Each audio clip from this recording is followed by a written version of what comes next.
What they want us to do is not know the details. They want the community to move on to a solution without being educated on what happened, because I believe the board knows the solution to come from all of this, the lies, the manipulation, the dysfunction. If this is exposed, they know that the solution to come from it is dismantle the board and start over. They know that it means their days are numbered. Business as usual just won't work. Hi, my name is Jolene Gosha, and this is my story from start to finish. You may have heard the news stories about Mayor Cruson threatening to pull event permits after Pride St. Louis had decided to not have uniformed officers in the parade. If you've lived in the St. Louis queer community, you know that Pride St. Louis is no stranger to controversy. Throughout all of this, Matt Harper was the president of Pride. In spring of 2018, there were a few board members who tried to remove Matt for ineffective leadership. Throughout my 8 years of volunteering, I noticed a lot of areas within the organization that were fractured, more specifically within the parade. So I decided to join the board of directors in August of 2018 to try to help heal some of those areas. One of the bridges that I wanted to mend was between Pride St. Louis and the trans community. So sometime around October was when I made the first casual mention of not having police in the parade. In April of 2019, I requested a meeting with Matt and Dennis. Dennis George is the director of compliance, but many people on the board see him on the same level as Matt, but he's not. As a result of this meeting, we decided that a good compromise would be to allow the LGBT officers and their families to march out of uniform in the parade. After this meeting, I was feeling very hopeful. So on May 14th, I received a text from Matt that said, "Hey, so I had a great conversation with the mayor. She is on board with the no police in the parade. Please keep it on the DL, as Dennis and I are having a meeting tomorrow with Central Command." At this point, I was feeling very relieved. But that didn't last long. So the next day I reached out to Matt to see when he was going to be meeting with the police department. He responded and said that they were meeting at Central Command at 3 p.m. Unfortunately, I wasn't able to make it. Several hours later, I reached back out to Matt to see if he had an answer. And he said that the police department was on board and they would be issuing a statement on social media that they would not be participating in the parade this year in honor of Stonewall 50. At this point, we're about a month and a half away from festival. So about 2 weeks later, I received a text from Matt telling me to not respond to the email from the police department. I didn't know what Matt was talking about, so I checked my email and saw that Matt and I had received an email from Chris Peterson. He was requesting to chat about parade details. He is the LGBTQ liaison for the police department. At this point, the police department hadn't posted anything on social media, so this email was very alarming to me. I would have expected the LGBTQ liaison to be one of the first to know. So this sent up a lot of red flags to me. So I texted Matt back and said, "We need to clear this up. It's already been 2 weeks. What the fuck are we waiting on?" Matt responded and said that it just hadn't filtered down yet from the chief of police and to just ignore the email. The following Saturday was the annual Pride St. Louis kickoff party. I was there at 4 p.m. helping set up. Dennis called a special meeting with the board members who were present. The majority of the executive committee wasn't even there, including the president and vice president. Those who were there were half drunk. They had even posted photos of themselves day drinking. At the meeting, Dennis informed the board of the decision to not have uniformed officers in the parade. Dennis held a vote whether Pride should be proactive or reactive in issuing a statement regarding the police issue. The majority of the board voted to be reactive. Shortly after, Krista pointed out that it was the boys against the girls. I was not thrilled with the decision. I felt like we needed to own our decision and be accountable to the community. For months, I had many people asking me if the police would be present in the parade. A lot of people knew that I was passionate about this issue. I wanted to be able to give them an answer. But here we are now in Pride Month, and still no public accountability to the decision that was made. So as soon as the meeting ended, I walked outside and texted Marty. He's the vice president who's also the co-director of the parade. I filled him in and he was very unhappy. Marty asked for the vote to be reviewed. I mean, half of the board wasn't even present. Marty and I planned to call a revote at the next meeting, which, by the way, was only 2 days away. The following Monday, June 3rd, was a festival meeting. During the meeting, the board threw out the vote that was held at the Pride kickoff party because it wasn't official. So we talked about it more, but this time with most of the board present. I brought a couple guests who are also members of the trans community to speak to the board as to why it was important to be proactive instead of reactive. After my guests left, Jordan said that she felt personally attacked by their presence. It was my first time bringing guests, and they were like livid. And all year long, for almost 2 years, considering my time as a coordinator, like I sat and listened to everybody else's guests, and I was respectful of them.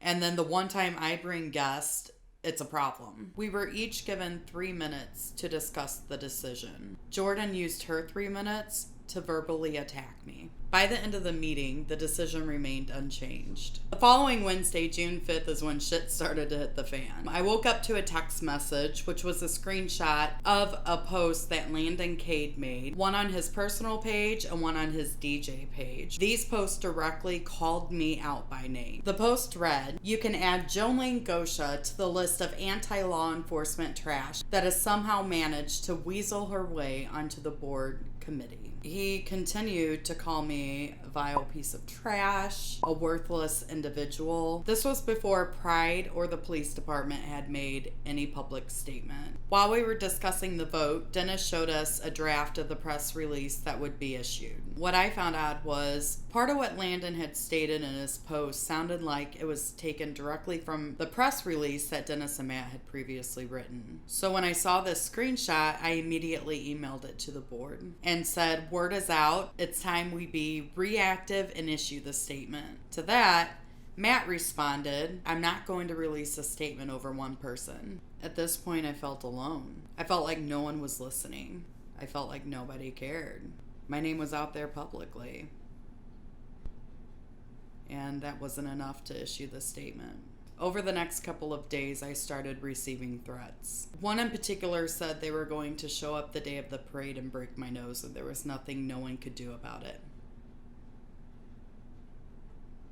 That Saturday, June 8th, I held my parade participant meeting. Towards the end of the meeting, someone else was speaking. I glanced down at my phone and saw that I had received some messages from the RFT asking for more information. The word was out. Dennis was at the meeting, but then he disappeared for a little bit after. When I saw him, he said that he had just finished an over-the-phone interview with a local news station, and they were about to air the decision regarding the uniformed officers in the parade. At that moment, we quickly decided it was time to release a press statement. Dennis texted me the press statement and said to forward it to the RFT. The board found out about the statement secondhand, and they were less than thrilled. I feel like they were upset that we didn't hold a vote on it once again, but it all happened so quickly. Later on, Dennis told me that it was clear there was a mole on the board who he believes leaked the information to the organization that Landon Cade was involved in, and that's most likely how Landon had direct verbiage from our press statement that had not been released yet. On June 9th, there was a post made in the secret Facebook group for the board. It was from Harry Painter. He posted a screenshot of a message that he had received and said it was one of 5 messages he had received in the last 24 hours.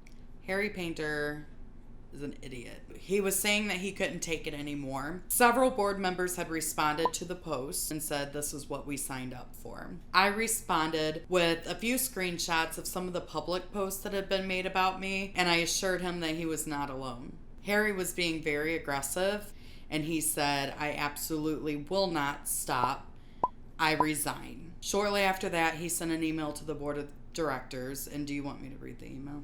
It's really emotional. It's so hard. I don't have much to say. I don't have much to say to that. I feel I've been set up. Jolene Gosha, you get your wish. ... Us custom white boys are horrible people. No.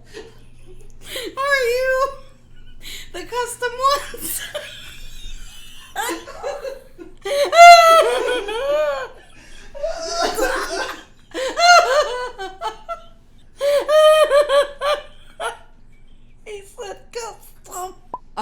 custom white boys. How do I do this? Us custom white boys are horrible people. Almost. Can you Google custom white boys? See if it does anything. Okay.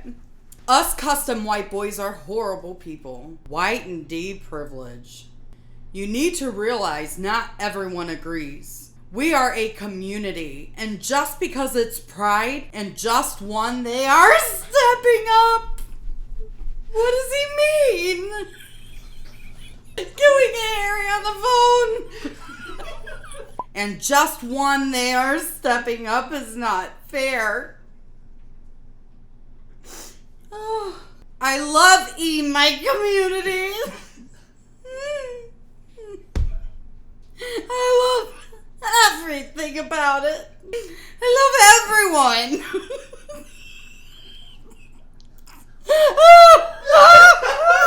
You, Jolene, have created this horrible experience for me and all of us. I officially resigned my position. Jolene, this is because of you. Jolene again. I resign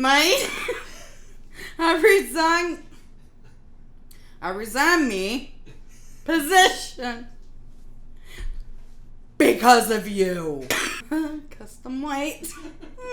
Did I mention he's a director of youth empowerment? He teaches our youth. Welcome back.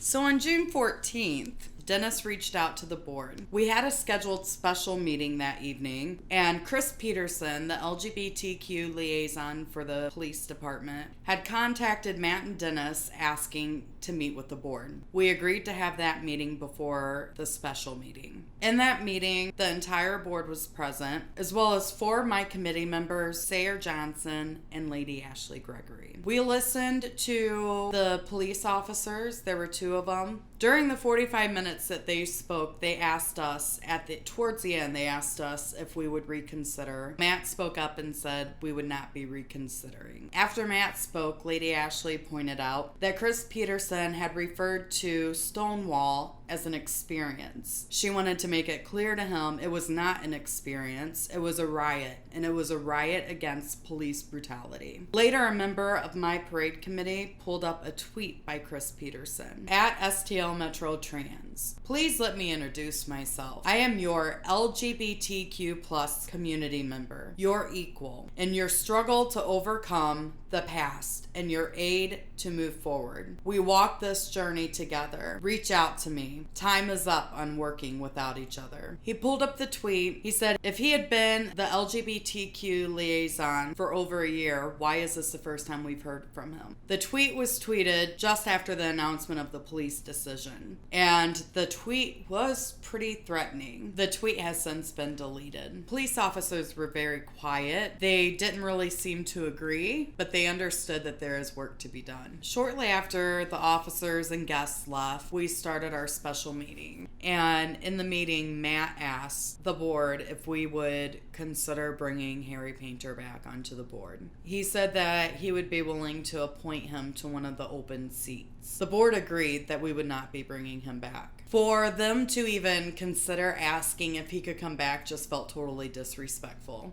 And again, I felt isolated and alone. So a few days later, Dennis called me and asked if I would be okay if Harry could come back as either a key volunteer or a coordinator. I knew that Pride Weekend was going to be difficult anyway, between all the threats. I explained that to Dennis, and I said, I know I'm going to be facing a lot of anger and animosity against me already. I would prefer to not have someone working in our team who holds that much animosity. He went on to explain to me that the day prior, Harry had committed to sobriety, and he said that he was in the amends step. My response to him was, the amends steps are step 8 and 9. I said, Dennis, you have the wrong person if you think you're going to get that one over on anyone. He was like, I do understand that. Do you really, though? Because step 8 in like 6 hours. Well, can he apologize? He can apologize.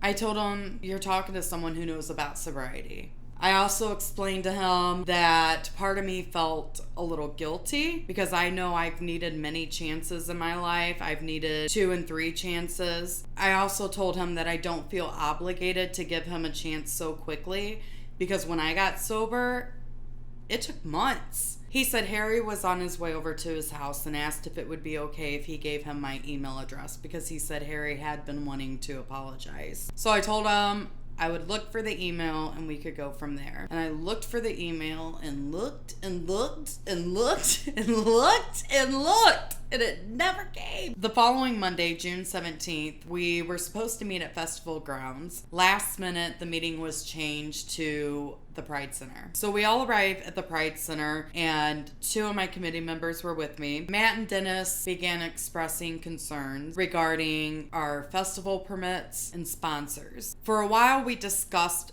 this. They brought up that Lyda had sent them a text earlier the day in a group message. They alluded to the text being part of a novel or a larger conversation from what I gathered. As the discussion continued, there was a lot of talk regarding the potential of our sponsors backing out, more so talks about the permits. We didn't even have our liquor license at the time. Todd Allen had brought up the fact that City Hall could just lose our application and there would go all the funds for Pride Fest. After a while of discussion, Matt pulled up the text and he went ahead and read what I thought was an excerpt of a larger text or conversation that they had. At one point, Dennis did mention that after the text, they spent all afternoon, and Matt said it was about 3 hours, on the phone with the mayor's office, with Lyda, and then with our attorney, because we have an attorney apparently. During the discussion, Matt mentioned that while he was in conversation with Lyda that afternoon, that she brought up she even has a lesbian daughter. And her lesbian daughter is married to a lesbian, go figure. And her lesbian daughter has no clue why the police wouldn't be allowed to march.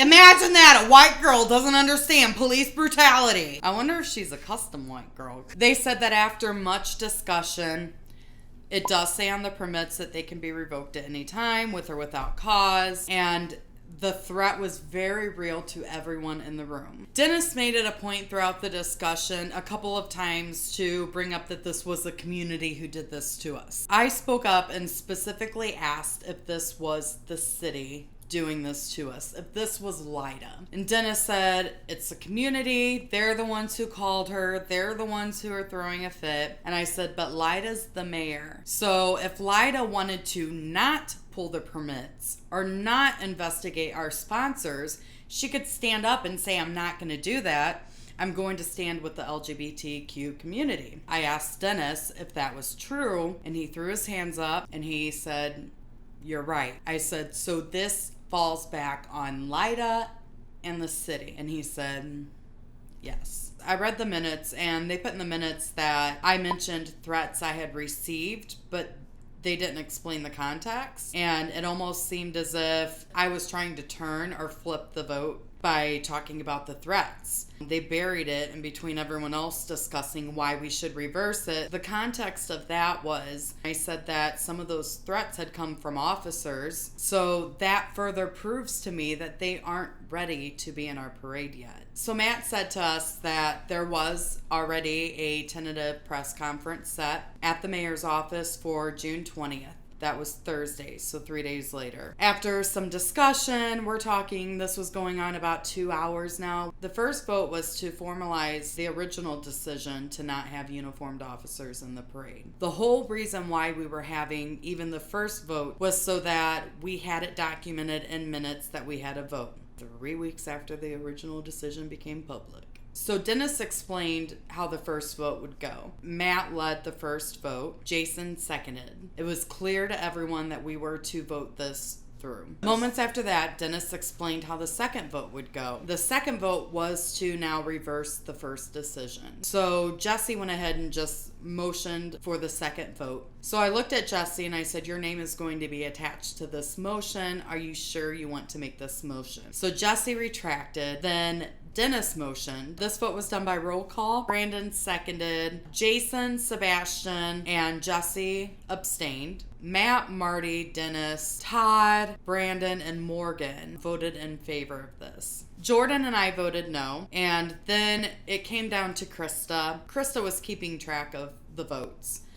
When it got to Krista, she was last. She took several minutes looking over the votes, counting them up, and then eventually she went ahead and voted in favor of allowing the officers in uniform back in the parade. When they first mentioned the press conference, they said that most likely we weren't going to be standing up with the mayor. After the vote happened, they looked at Jordan and said, "You are the trans woman of color. You're the one who has to stand up and give the speech and make the announcement." They also made mention that Brandon and Sebastian should be up there as well as two of the other board members of color. They brought up that we should not be speaking about this. So I got home that night. Moments later, I get a notification of an email, and it's from Matt.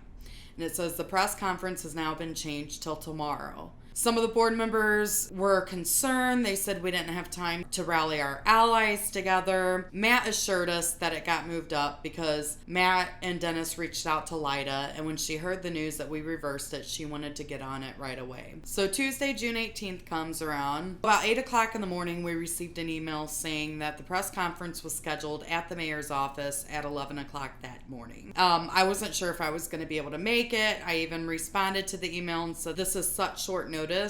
I don't know that I can leave work." So shortly after that, Krista sent out an email saying that she was going to be getting some MTUG shirts for everyone to wear. It worked out that I was able to get off work and we all met up at the mayor's office. We were gathered back in her office, and at one point, Lyda leans over the table and looks directly at me and said, "You know, it's a lot easier to be inclusive than it is to cause division." Moments later, Dennis looked at Lyda and said, "I would like to go ahead and schedule the first meeting between these organizations and the police so we can state it in the press conference." Everyone had pulled out their calendars, including Sayer and Dennis. Lyda declined. At that moment, Dennis said that every board member would be standing up with the mayor and Jordan at the press conference on camera. I looked at him and I said I did not feel comfortable with that. I can't stand in agreement with this. He said, "No worries, I won't be up there either." Shortly after that, Lyda dismissed us.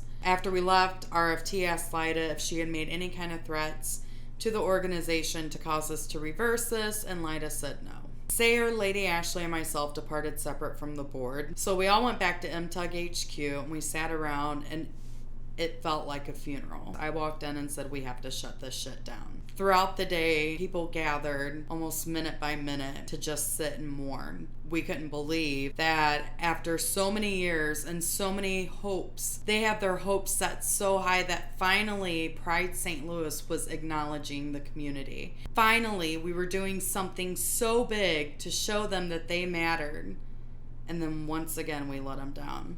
The following Sunday, June 23rd, we all met back at MTUG headquarters. At this point, MTUG was still planning on being the Grand Marshal. As everyone gathered around, we began the discussions for a protest. To me, I feel like if you don't want to protest, then maybe you should listen to the people who feel like they don't have a voice or feel like they're being unheard. We started discussing organized action. Nothing set in stone, but what we did know was we wanted to at least pause the parade. I had moments of wanting to resign, but I decided to go ahead and stay on, especially because I knew that MTUG was still going to be the Grand Marshal, and I could not leave them with a board who did not have their back. Over the next couple of days, I kind of figured out from some of the chatter I had heard that the board was aware there was a planned call for action and that the possibility of a protest was real. So on Tuesday the 25th, Marty and I were on the phone discussing some of the parade details. During the conversation with Marty, it was brought up that there had been public talk regarding the protest. I knew that they knew I was involved. I never came out and directly said it, but I told him that I would not betray my trust with MTUG, but I let him know that it was moving more towards a silent pause. I also let him know that it was not going to be anything violent. Marty suggested meeting with Dennis and Matt later on that evening. That evening, we had the festival walk scheduled, and so I was told that we would go ahead and meet with Matt and Dennis. If you've read Terry Woolett's account of the events, this was the meeting that Terry was promised I would be removed. That evening, I show up, and Matt and Marty are there, but Dennis was not. Later on that evening, I got home. I called Sayre. We spoke for a while, and that was when Sayre let me know that the next day they were going to be pulling out of the parade. And I told him I fully support him, and I understood completely. After I got off the phone with Sayre, I'd received a text from Matt, and shortly after that exchange, he called me. And he explained to me that due to all of the threats we had received regarding the people threatening to shoot up the festival, that Homeland Security had now gotten involved. He said the local police are no longer our security, that it was Homeland Security. I believed him. I don't know where to start. I think we can start by every board member getting on the record whether or not they started that work. Yeah. So, Homeland Security, after I discussed whether there was no word they were going to be on festival grounds. I did not tell you Homeland Security is going to be on the parade route. You said they would haul people on the parade, and because of the threat, the terror, and the other threats that were coming in, they were taking anything as a threat very seriously, and it's possible that it could be prosecuted as a felony. He also made mention that if there were to be any protests, even silent, even quiet, even peaceful, that anyone who was to disrupt the parade would immediately be arrested and charged with terrorism. He explained to me, while local officers know the difference between peaceful protest, they know our community. He said Homeland Security does not. So they're not going to stop and wait and try to guess if it's our community or if it's someone acting as our community. He said they will immediately arrest. There will be no second chances. I asked him if it would be violent. As in, I even specifically mentioned stuff like tear gas. He said, no, it would not be anything like that. He said, but they will have paddy wagons nearby, and they will be very quick to pull up a paddy wagon and load everyone in and haul them out. I asked him if I could share this information. He said that I could, but he took it a step further and said that there was another person about to be arrested for making another threat against Pride STL. He said this person is due to be arrested in the next day or two. He said it'll probably happen tomorrow, but I need you to not say anything because the warrant hasn't been signed yet by the judge, so please don't make this public knowledge. Nothing ever came of that. I didn't want any of the protesters to get felony charges, so I did want to warn them. After I got off the phone with Matt, I spoke to Sayre again for a while. I filled him in on what Matt had told me. I spoke with Stephen Holdsworth and let him know what Matt had told me as well. The first question that Stephen asked me was, "Are you still a member of the board?" And I said, "Yes." And he said, "You're still the parade director?" And I said, "Yes." He had caught wind that evening I was supposed to be removed. I never knew that. We went on to discuss the Homeland Security issue, and really what happened was what Matt tried to do worked whatever. At this point, Matt and I have been friends for well over a decade. And while we didn't see eye to eye on a lot of things, Matt knew that I was stressed. So for me to feel like a friend would make up such a lie to me, why would a friend who I thought was a friend stress me out like that unnecessarily? So I totally believed him. Everything was going to be peaceful. It was just going to be a sit-in. After Matt shared this with me, I was genuinely concerned that the protest could end violent against the protesters. June 26th rolled around. Later on that evening, we all met back up at MTUG HQ. There wasn't really much talk about protesting at this point. There was a lot of fear. There were genuine concerns for safety. By this point, everyone felt like the community had just really let them down. We didn't know who to trust. MTUG had encouraged their allies to still show up and show support and hold space for them. But the fear was real. We didn't know that the information Matt had fed me was false. Friday the 28th was festival setup day. We all arrived there at 6 a.m. My whole committee showed up to help. We busted through the job duties that sometimes even take into Saturday so we could leave and go down to the MTUG Trans March.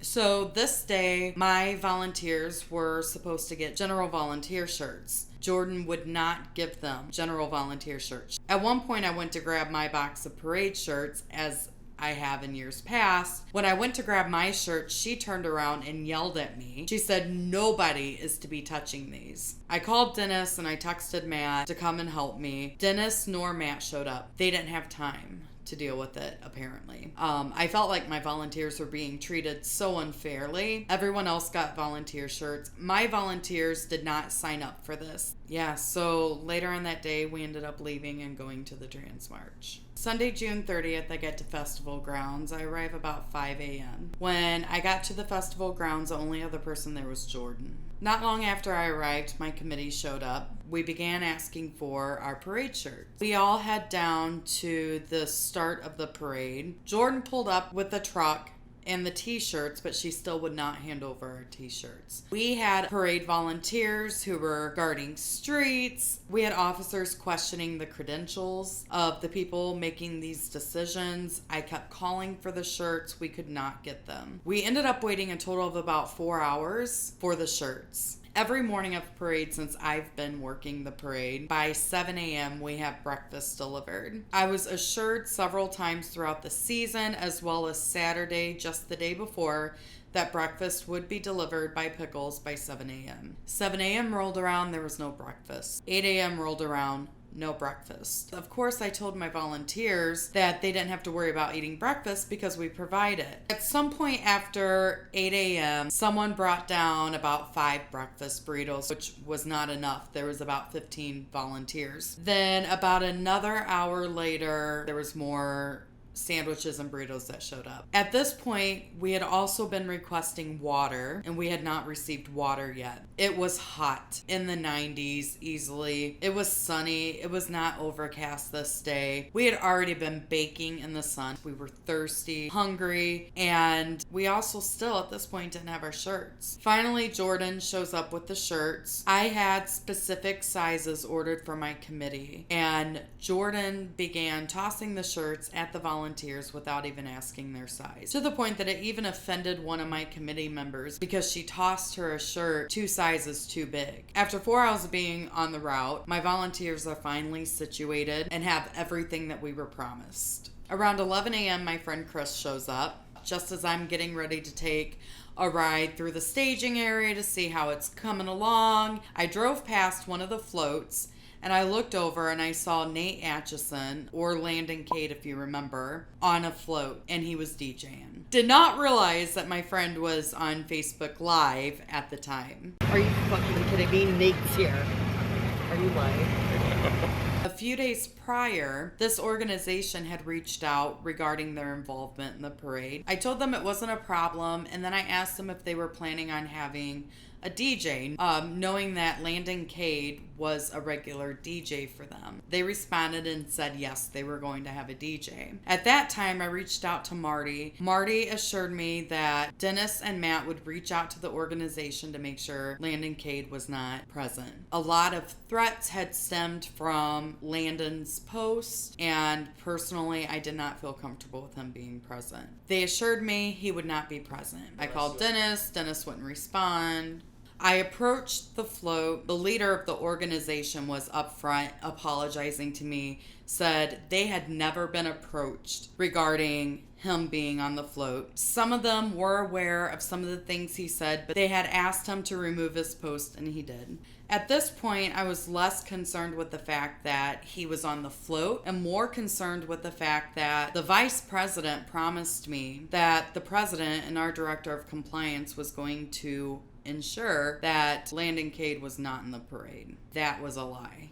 As Chris and I are riding around the golf cart after I saw Nate, I also realized my golf cart was different. My golf cart all morning had been very sluggish. It wasn't operating right. It had 2 flat tires. And at one point, I had called Dennis in the morning to let him know that my transmission wasn't working. He had told me to put it in reverse, floored about 50 feet. It died on me again. The morning of my most important day, I did not have a working golf cart. Something felt off about it. So as Chris and I were riding around the staging area, I was trying to get through a crowd of people and I reached for my horn. I had one of 2 golf carts this year that actually had a horn. I realized it did not have a button for the horn. That's when I realized my golf cart had been switched. In the video we're about to play, you can hear me calling to Dennis and asking who switched out my golf cart.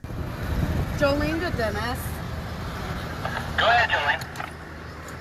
Who switched out my golf cart? That's the problem. I don't have the horn or anything to get through. So about a half hour later, I'm standing at 8th and Market. We're about 20 minutes from the parade beginning. All of a sudden, the police began using sirens and lights to get through the crowd. So about a week prior to this, SLMPD reached out to us to see if there was anything special they needed to do for the parade. Dennis reached out and copied me on the email and set some specific guidelines. Some of those guidelines were, it was to be walkers only, no vehicles, no trucks, nothing, no police vehicles at all. It was, but it wasn't a surprise to see the police pushing through the staging crowd with lights and sirens and trucks. I turned my back for a second. They were parked in front of the Grand Marshal to hold space for MTUG and QT-POC. I decided to go ahead and send down a couple empty vehicles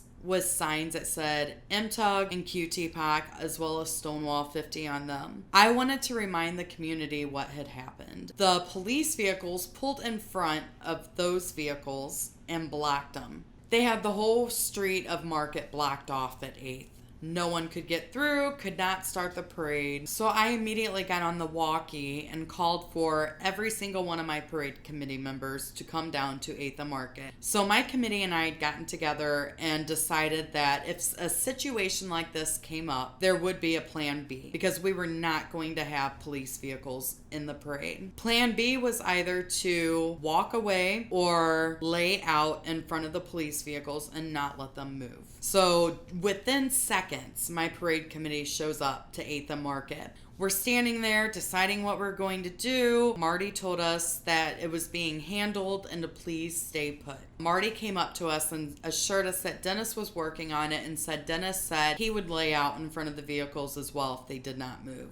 Lyda's standing right there watching it all. Moments later, they start to move down the route. There was no other way for them to exit except to go down the route, but it was about 15 minutes or so before the parade started. About 11:45, they moved down the route, and then they proceed to stop in front of the judges area. And then they turn on their lights, they turn on their sirens again. Skylar, one of my committee members, walks over to them and tells them they need to keep moving, they need to turn their lights off and their sirens off. At one point, one of the officers looked confused, but he complied. And the other one was pretty rude about it. Then moments later, they continued down the route and exited the parade route. We had 200 entries in this year's parade. We started right at noon, and I sent the last parade entry down at 1:51. So the parade went on without protest. After the parade, someone inquired with Jordan to see if the parade went on without demonstration. Jordan responded and said, although there was a planned demonstration, we put the kibosh on that. Around 4 p.m., mind you, we had been in the heat, in the sun, for, at this point, 11 hours. When my parade committee went to the volunteer food station to eat lunch, a member of the staff who was catering the food approached them. She asked for them to turn around so she could read their shirt. When they turned around, she said, I was told not to serve parade shirts. Hurry and take your food now. The boss lady's coming. They turned around and saw Jordan exiting the ops trailer.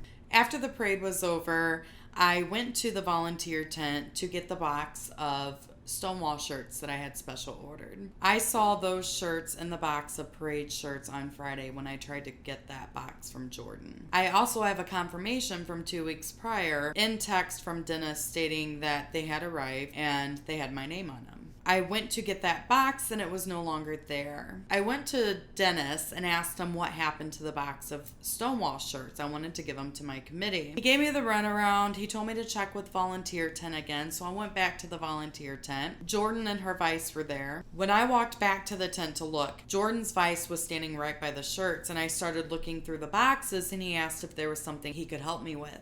And I said I was looking for the Stonewall shirts. He told me that earlier Jordan had sent the box of shirts to a vendor to be sold. I went back to Dennis to let him know what was said, and he said, no, Jordan knew that box was for you. She would not have sold them. He said, go check the history project. Stephen Brawley had a box that was for him as well. See if maybe they got mixed up. So I went over to the history project. I asked Stephen Brawley. Stephen said, actually, I was supposed to receive a box, but it never came. Once again, I went back to Dennis to let him know what Stephen said, and Dennis's words were, I don't have time for this. T-shirts are the least of my concerns.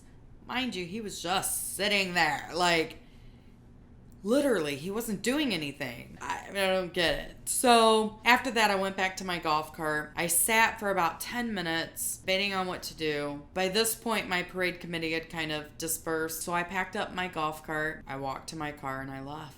When I came home, I saw a post from Charlie Blake that mentioned Song Squad was supposed to perform before the parade. This was the first I heard of it. After digging into it, I found out that it was set up with Jordan, and it was supposed to happen around the same time that Hands Across Market was supposed to happen, which is typically around 11:15 or 11:30. For whatever reason, Jordan did not allow Song Squad to sing. Jordan blamed technical difficulties, but the parade committee member, Skylar, who oversaw the judges area, was present during this, and the sound and everything was up and running. It seems as if this may have happened because there were several members of Song Squad who had attended the meetings regarding the protest. Regardless, they could have sang without microphones. When I pulled up to my house, I sat in my car for a moment. I came into my home, I crashed on my couch, and I wrote out my resignation letter. I immediately sent it out to Matt, Krista, Marty, and Dennis. And after that, I boasted about it. Within a matter of, I would say, 15 hours, I had KSDK reaching out to me, RFT reached out to me. I went ahead and had the interview with RFT. Within about 4 hours after I officially resigned, my email account was shut down, which no surprise, I expected that. However, there's a secret Facebook group for the board members. I was not removed from that page for almost 2 weeks. In the secret Facebook group, I saw some pretty troubling stuff from some of the current board members. The first thing in particular was there was a vote called in the Facebook group regarding whether or not to issue a statement after my article with RFT. The board members voted, to my knowledge, that has not been recorded or documented or put in any kind of minutes. The board voted to not issue a statement. Another thing that I took offense to was a post that Jordan made. I felt like she was mocking the community who had been hurt. Like, who does that? Seriously. Like, who tells who how to heal? If we want to vent, if we want to bring this to light, the only people who don't want us to talk about this are the people who did shitty things. Why don't you move on? Why don't, like, seriously. You don't want people to know the shitty things that you did. In this post, Jordan referred to Stephen Holdsworth and his cronies. I refuse to spend one more minute nor ounce of energy placating these people. I'm ready to move forward and make change. This came just 48 hours after my official resignation, where I stated we felt strong-armed by the mayor. This was all fresh and new information. This was information that was given to a whole community who had been hurting, who had been mourning, and just 48 hours later, she refuses to spend one more minute or ounce of energy placating these people. She's ready to move forward and make change. Of course. We are talking about mourning the loss of a community. The trans community, the queer people of color, like these were the communities that were to be highlighted. These are the most marginalized folks. They felt ostracized, and she wants us to move on. Sometimes you have to look at the problems and the issues, and you have to reflect on those to find a solution. These were the communities, these were the bridges we were repairing, and the excitement. The kids who were excited to be in the parade, like, this is getting me. Because I saw them. I mean, when we had to break the news, I cannot even tell you the amount of loss that was felt. I didn't go into much detail, but the trans community received threats. One in particular said, "You have taken this parade and made it solely about the trans community and people of color, and that is unforgivable. The loss is real, and to sit down and tell someone that they need to quickly move on and quickly grieve the loss of a community that they thought loved them, from a community that they thought supported them, from an organization that they thought loved and supported them, is completely erasing their feelings, and it's dismissive, and I'm here to continue the story." So there needs to be a call for change. You might be wondering why I chose to share my story. All of these people are telling me to be quiet, to let it go, to move past it. The past is the past. Move on. During this whole situation, I've been told to be quiet. I've been told to shut up in board meetings. So I've been quiet. I've been on the quiet side. I've been on the silent side, and I'm sick of being silent. And to me, change doesn't come when you're silent. If we forget this all happened, or if we ignore it, if we never speak about it, change is not going to happen. Progress is encountering hard times and coming together to create new solutions. So for a Pride Board member who knows the details and knows all the inside, to sit there and say that we all need to shut up and we all need to be part of the change or part of the solution without knowing any of the facts, how are we supposed to come up with a good solution? I think what they want us to do is not know the details. They want the community to move on to a solution without being educated on what happened, because I believe the board knows the solution to come from all of this, the lies, the manipulation, the dysfunction. If this is exposed, they know that the solution to come from it is dismantle the board and start over. They know that it means their days are numbered. Business as usual just won't work. What we need in order to be able to thrive in our community is an organization that is designed for us and by us. It needs to be transparent and accountable to the community it's supposed to serve, the whole community, including the T. And the only way it will become that is if we make it that way. And that's a big request of you. You signed up to watch this video, but it's the little things.